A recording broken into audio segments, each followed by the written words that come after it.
శ్రీ మహాగణపతయే నమః మహాసరస్వతీ నమః శ్రీ గురుభ్యో నమః హరి ఓం. శారదా శారదాంభోజవదనా వదనాంభుజే సర్వదా సర్వదాస్మాకం సన్నిధిం క్రియాత్. జగద్గురవే నమః. మనము మన సనాతన ధర్మంలో చెప్పినటువంటి ప్రతి విషయము కూడా శాస్త్ర ఆధారంతో శాస్త్ర సమ్మతపరంగా ఉంటుంది. మన పూర్వీకులు ఋషులు పెద్దవాళ్ళు మన ముందు తరం వాళ్ళు ఏది ఆచరించారో ఏదైతే చెప్పారో అది ప్రతిదీ కూడా శాస్త్ర ఆధారంగా వాళ్ళు స్వయంగా వాళ్ళ అనుభవపూర్వకంగా మనకు అందించడం జరిగింది. అయితే ప్రతి విషయంలో కూడా మనం ఏది ఆచరించినా కూడా దినచర్యలో ఉదయం లేచినప్పుడు రాత్రి పడుకుండే వరకు కానీ దేవాలయ దర్శనానికి వెళ్ళినా కానీ మన నిత్య కర్మలో ఏది ఆచరించినా కూడా మన ఋషులు మన పెద్దలు ఆచరించి స్వయంగా వాళ్ళ అనుభవపూర్వకంగా మనకు అందించారు. మనందరికీ తెలుసు ఈ విషయము.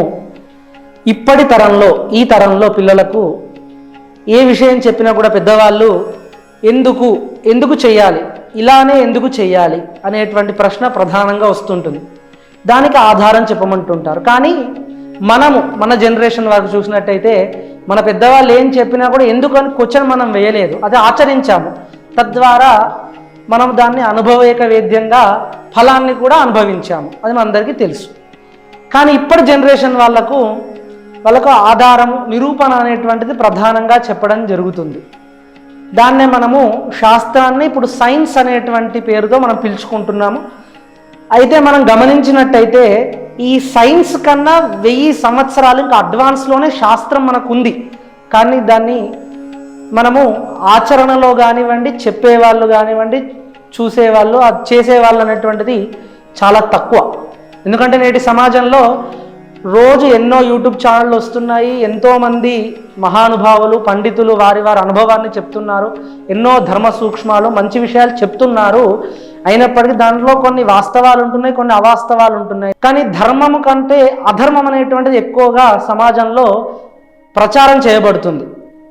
కాబట్టి ఇక్కడ మనము ధర్మంలో చెప్పినటువంటిది ఏంటి, దానికి సైన్స్ దాన్ని ఎలా జోడించుకోవచ్చు, మనము పసుపు కావచ్చు, వేపాకు కావచ్చు, అన్నీ మనకు తెలిసినవే. కానీ ఇంకా డీప్గా వెళ్ళి లోతైన విశ్లేషణతో మనము చర్చించుకొని మనము ప్రజలందరికీ కూడా చెప్పే ప్రయత్నం చేస్తున్నాము.